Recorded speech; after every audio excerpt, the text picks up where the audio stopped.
Merci de continuer de nous suivre sur Antenne A. Madame, Messieurs, bonsoir et bienvenue dans ces journaux. Tout de suite, le sommaire. Clôture du 44e sommet de la SADC à Harare au Zimbabwe, axé sous le thème « Promouvoir l'innovation en vue de découvrir de nouvelles perspectives de croissance et de développement économique durable en faveur de l'industrialisation de la SADC ». Jouant un rôle important dans la société, les femmes agricultrices de la RDC éprouvent de nombreuses difficultés considérées comme des obstacles empêchant la bonne production.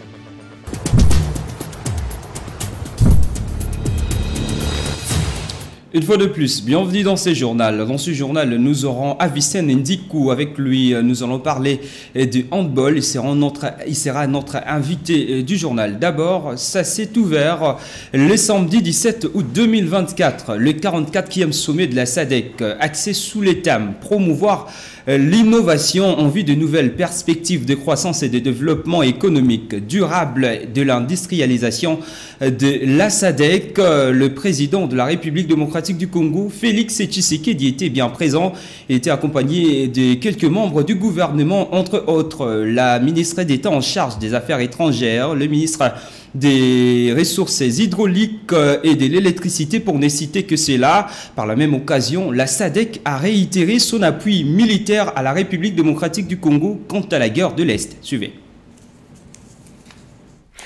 Tous ou presque ont répondu à l'invitation leur adressée par le Zimbabwe, pays hôte du sommet de la SADC pour la première fois dans sa capitale Harare. Le 44e sommet ordinaire de la SADC se tient à un moment particulier où les défis économiques, politiques et sécuritaires se multiplient en Afrique australe. Dans leur traditionnelle allocution d'ouverture, les dirigeants de l'Afrique australe se sont félicités des efforts fournis par les pays membres dans la promotion de la paix, de la stabilité et du développement, nonobstant quelques défis majeurs de pacification dans l'est de la République démocratique du Congo ainsi qu'au Mozambique. Les dirigeants de la SADC se sont montrés préoccupés par la détérioration de la situation dans l'est de la République démocratique du Congo, marquée par des attaques répétitives de la population par les dieux RDF M23. Ils ont appelé à une action collective, à un engagement renouvelé des États membres pour faire face aux menaces régionales. Les 16 ont aussi pris l'engagement d'appuyer la République démocratique du Congo dans la lutte contre l'épidémie des monkeypox. Le 44e sommet a porté sur beaucoup de questions au centre du travail de la SADC et de l'intégration régionale que la SADC promeut, à savoir des questions de l'économie, des questions de l'énergie, mais aussi des questions qui nous concernent qui sont de plus grande actualité pour nous, à savoir les questions de paix et de sécurité. La SADC et la Troïka de la SADC en particulier s'est réunie et a tablé sur la situation sécuritaire en République démocratique du Congo.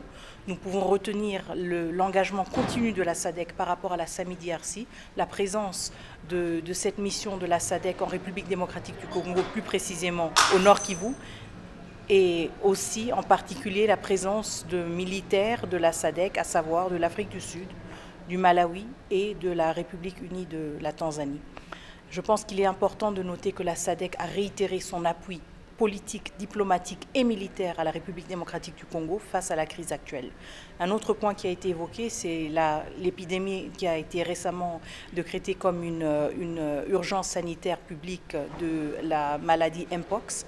La SADC a réitéré aussi, a exprimé, si vous voulez, son engagement et aussi sa préoccupation face à cette épidémie et le souci d'avoir une réponse rapide, une réponse efficace et une réponse aussi qui tire les leçons de la pandémie de la Covid-19. Devant tous les sociétaires de la SADC, le président du Zimbabwe, Emmerson Mnangagwa, a été investi président de la SADC pour une année, succédant ainsi à l'Angolais João Lourenço.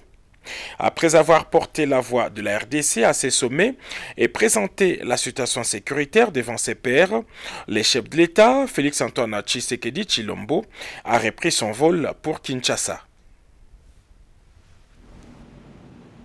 L'épidémie d'Mpox se propage à un rythme alarmant en République démocratique du Congo. Selon le ministère de la Santé, toutes les provinces du pays sont désormais touchées.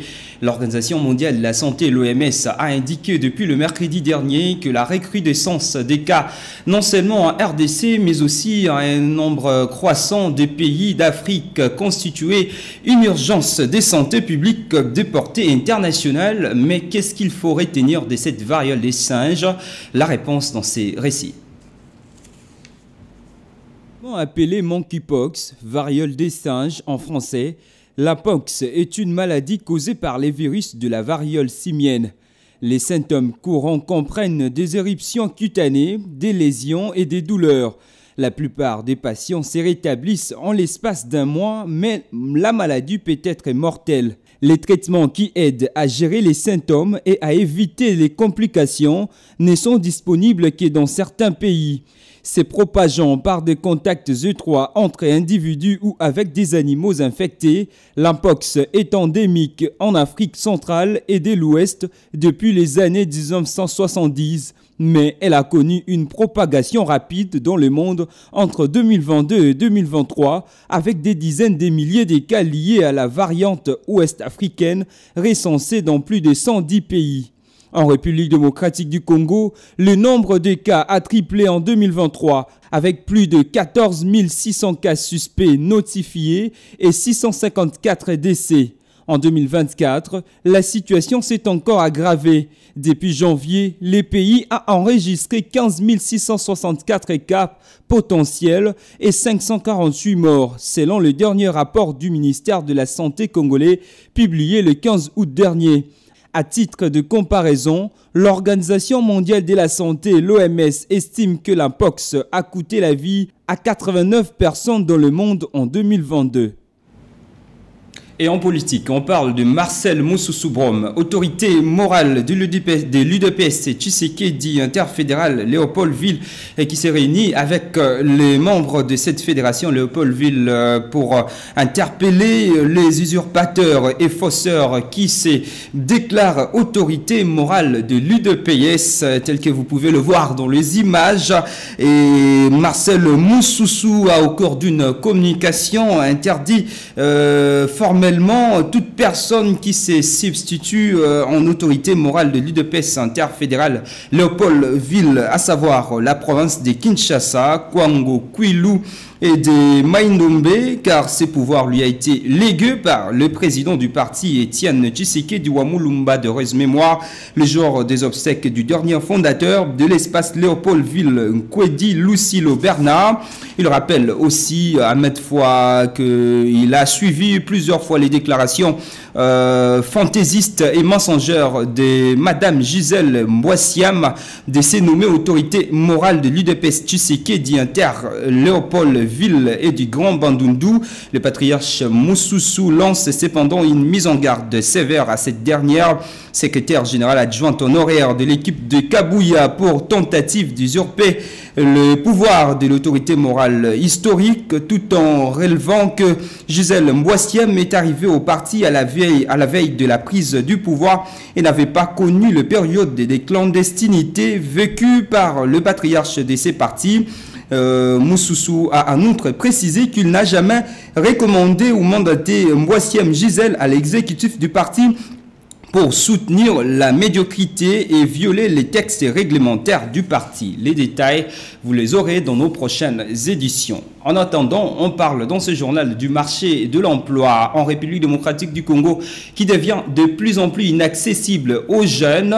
Alors surtout quand on parle d'une expérience quelconque à Kinshasa, quelques jeunes dénoncent des mauvaises pratiques de la part des employeurs. C'est ce que nous fait savoir Fofana Moukoubi dans ses reportages. L'emploi des jeunes est toujours difficile. La majorité des nouveaux diplômés déplorent les alibis créés tout autour. En termes de pourcentage concernant le marché d'emploi en République démocratique du Congo, on ne peut pas atteindre même 20%. Au regard des contraintes que les entreprises mettent pour embaucher les gens dans notre pays, les jeunes particulièrement, ça n'encourage pas le climat d'emploi dans notre pays. Tu peux finir tes études comme ça, tu es diplômé ou licencié. En arrivant à faire un dépôt, déposer un CV, on ne te répond pas. Ça va demander des branchements, tu dois au moins donner quelque chose pour qu'on puisse te brancher. Donc, à la fin aussi, tu vas attendre la réponse et il n'y aura rien du tout. Ceux qui ont un travail ont l'impression d'être au chômage à cause de leur salaire qui leur paraît maigre. Je suis frigoriste. Je m'occupe des réparations des appareils électroménagers à froid. Ici, je suis un simple sous-traitant. Je ne gagne pas beaucoup, mais je suis ici en attendant que je retrouve un beau boulot. Au vu de ces réalités, les jeunes Kinois disent ceci. Moi, je peux dire que le marché d'emploi est très déséquilibré en République démocratique du Congo. Vraiment, c'est bafoué. Par ailleurs, il lance un message à l'État congolais. Je ne peux demander qu'aux autorités compétentes de bien pouvoir réguler ces secteurs. Et par cette même occasion, je profite pour encourager les jeunes de ne pas attendre que de ces mesures qu'on appelle passives, que les autres fassent non, que nous puissions créer les emplois. Les secteurs d'activité sont très vierges dans notre pays. Nous pouvons nous saisir de cette opportunité pour donner les emplois aux autres au lieu d'attendre qu'on nous donne. Les jeunes au Congo souffrent vraiment. Toujours à Kinshasa, il s'observe depuis un moment un phénomène dénommé kidnapping et qui s'ensuit des avis des recherches. Cette insécurité croissante crée la stupeur dans les quotidiens des Kinois. Chauffeurs, conducteurs des taxis et les usagers, tous sont traumatisés et terrorisés. Pour mettre fin à cette situation, les Kinois interpellent le responsable de la police de la ville-province de Kinshasa, général Blaise Limba, et après il l'invite à prendre ses responsabilités en main, à l'instar de maître Derrick Chibangu, coordonnateur de l'organisation de défense des droits des consommateurs du Congo, qui appelle les Kinois à la vigilance. Suivez. Depuis quelques jours, le phénomène kidnapping a ressurgi dans la ville de Kinshasa. À cela s'ajoute l'insécurité qui crée la stupeur dans les quotidiens de Kinois, chauffeurs, conducteurs de taxi, usagers de la route, tous sont terrorisés et tétanisés par cette situation. Et pour sortir de ces phénomènes, les Kinois interpellent la police congolaise à prendre ses responsabilités. On a compris que ça fait presque un mois que nous voyons en fait, les avis de recherche partout, ainsi de suite. Alors ça inquiète un peu les passagers. Ce phénomène a repris face. Beaucoup d'avis de recherche sur Facebook. Le gouvernement doit disposer des moyens pour le renseignement et prendre des précautions.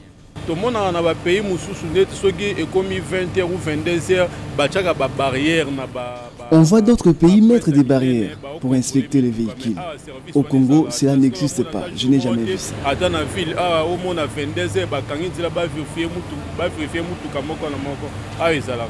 Pour maître Derrick Chibangu, coordonnateur de l'organisation de défense des droits des consommateurs du Congo, les Kinois doivent être vigilants. Dénoncer, donner toutes les informations, vous montez dans un taxi, cherchez plus à connaître le numéro d'identification que la ville a attribué au véhicule, cherchez aussi à vouloir maîtriser la plaque d'immatriculation.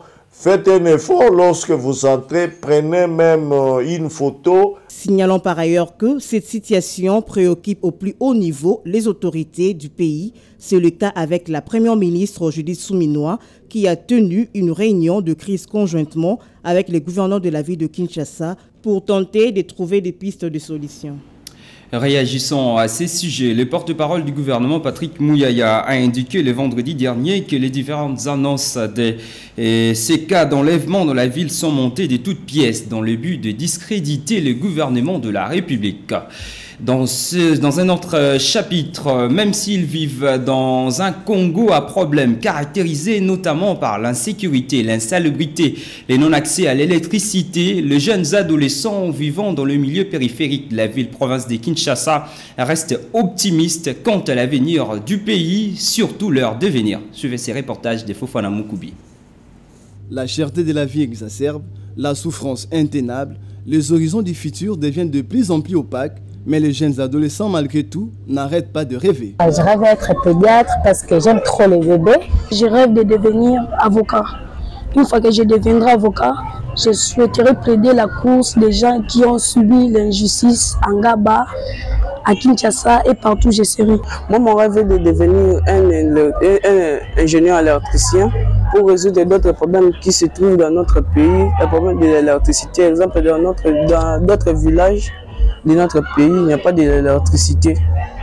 Après mes études, je rêve de devenir infirmière. Moi, je me bats à devenir une accoucheuse qualifiée et compétente pour sauver la vie de la mère et du nouveau-né. C'est pour cela que je m'engage à bien étudier. Les dirigeants de la RDC donneront-ils la chance à ces enfants de la zone périurbaine de voir devenir réalité tout ce rêve nourri?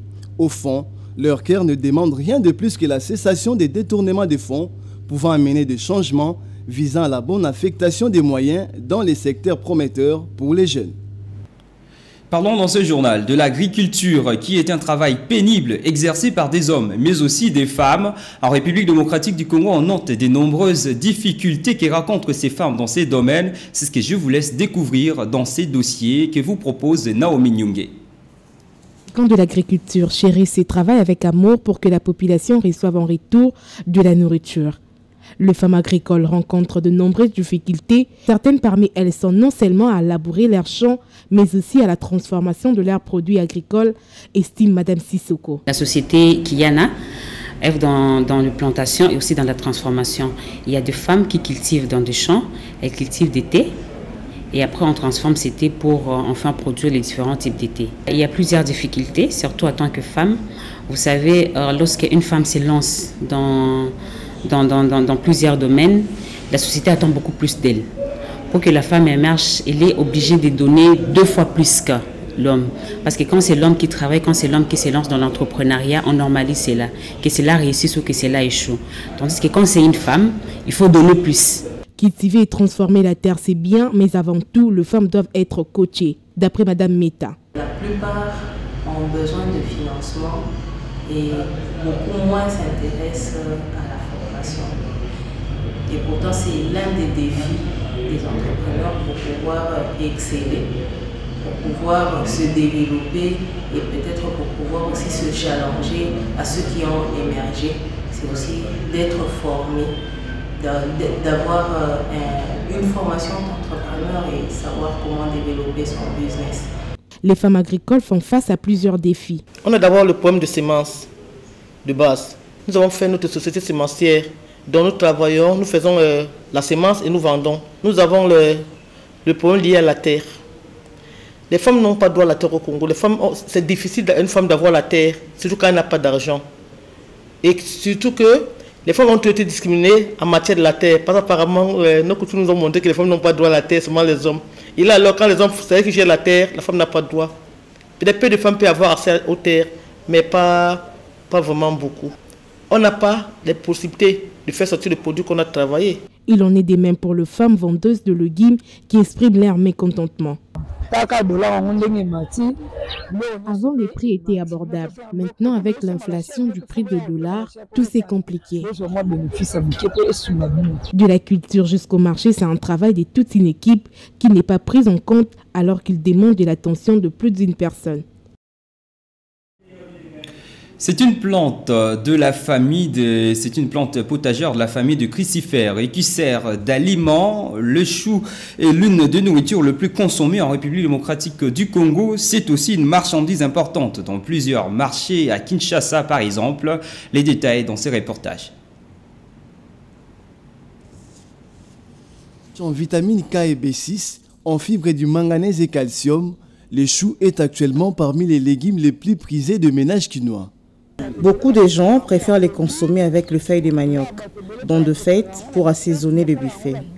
Et on les prépare également avec de la viande, des poissons fumés ou salés, ou encore avec la pâte arachide. Cette dame s'appelle Nilas Mengi. Elle a établi son petit cadre de vente au marché Kavunzu dans la commune d'Engalema. Pour bien faire son commerce de choux, elle tient compte de certains aspects pour fixer les prix. Soit à ce moment pas que ça biffé. La Mumba, c'est qui 2500, 3000 francs. La moyenne, Si quelqu'un veut en faire du buffet, une boule revient à 2500 francs ou à 3000. Ces morceaux coûtent 1500 francs. Nous le découpons pour vendre à ceux qui veulent le faire accompagner de feuilles de manioc. 2500, 2000 francs, 500 francs, 1000 francs. En ce mois d'août, elle s'est satisfaite de ces réalisations de vente qui lui ont procuré un grand bénéfice, nous dit-elle. Il y a du bénéfice ici. Si je l'achète à 10 000 francs, je gagne 15 000 francs. Il arrive aussi de fois que je gagne 35 000 à 40 000 après l'avoir acheté à 20 000 francs congolais. 20 000, j'ai bénéfice à 35 000, un souper, soit 40 000. Pour sa culture, les choux nécessitent beaucoup d'eau et une terre fertile. Sa consommation au quotidien permet de réduire le taux de cholestérol dans l'organisme, de régulariser la glycémie et de prévenir plusieurs autres maladies. Sa récolte s'étale du mois d'avril à celui d'octobre. Eh bien, avant de poursuivre ce journal, suivez cet appel d'offres de la Banque centrale du Congo en vue de l'acquisition du matériel informatique. La Banque centrale du Congo, BCC en sigle, institution de droit public, dotée de la personnalité juridique et régie par les dispositions de la loi organique numéro 18/027 du 13 décembre 2018 relative à son organisation et à son fonctionnement, compte acquérir des équipements réseau switch Cisco Catalyst 9400 série 7. La BCC sollicite les offres sous pli fermé de la part des candidats répondant aux qualifications requises pour lui fournir ces équipements du réseau informatique. La passation du marché sera conduite par appel d'offres ouvert tel que défini dans la loi relative au marché public à tous les candidats. L'obtention du dossier d'appel d'offres s'effectuera au secrétariat de la cellule de gestion des projets et de marchés publics situé au premier niveau du bâtiment du siège de la BCC sur présentation d'un bordereau de versement obtenu après un paiement non remboursable de 1 410 000 francs congolais au compte courant de la BCC numéro CC 11 0000072.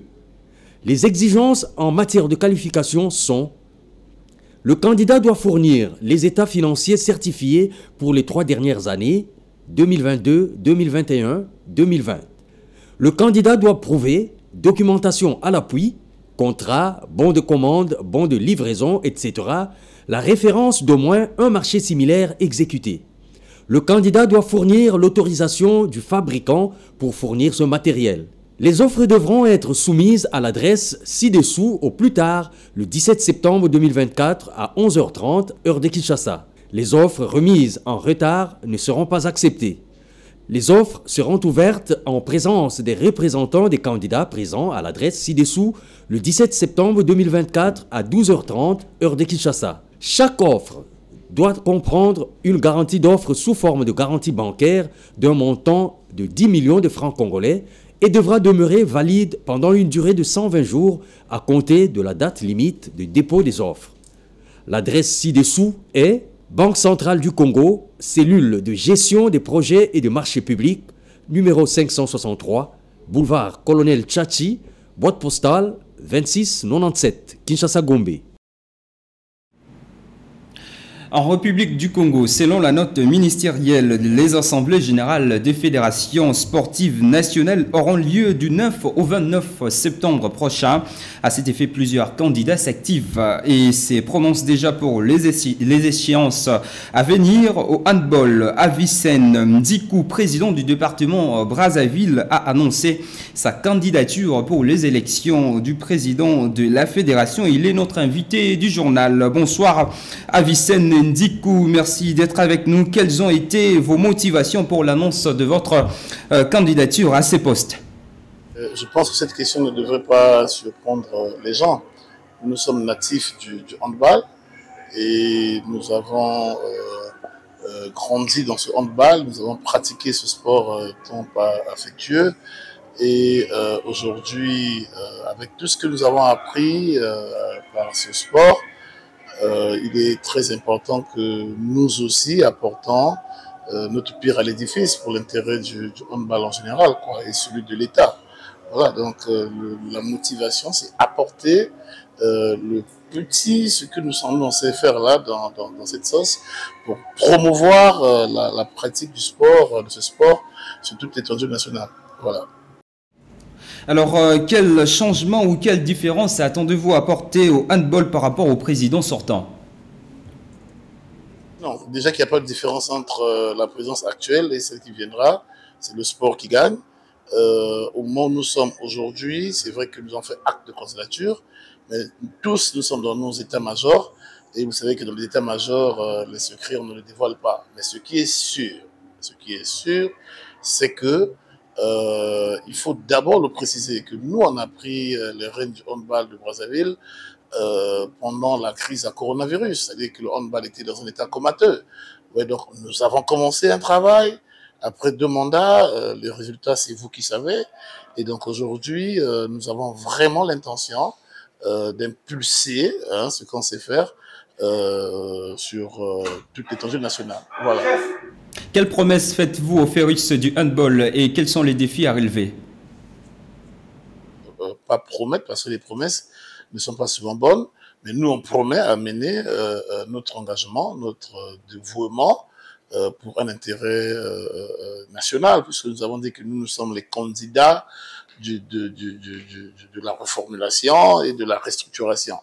Voilà, donc nous, c'est unir de plus belle les handballeurs pour un intérêt commun. Les défis, on a beaucoup.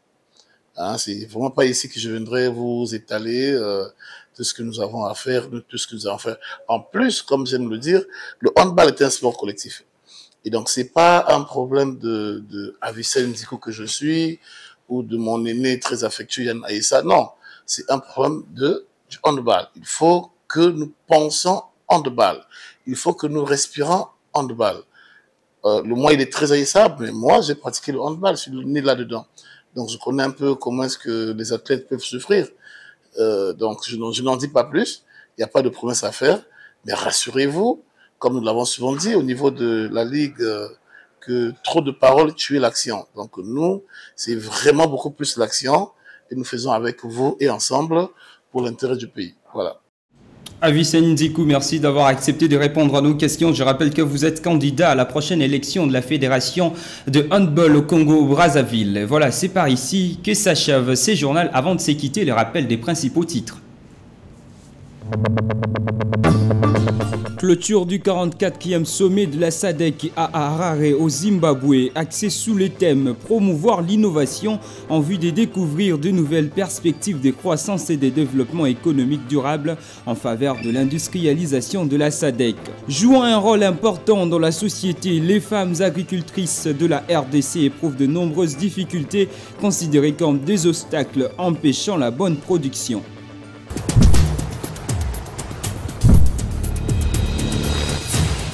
Voilà, c'est la fin complète de ces journaux. Merci à vous tous de nous avoir suivis. Restez branchés sur Antenne A. En attendant, portez-vous bien. Au revoir.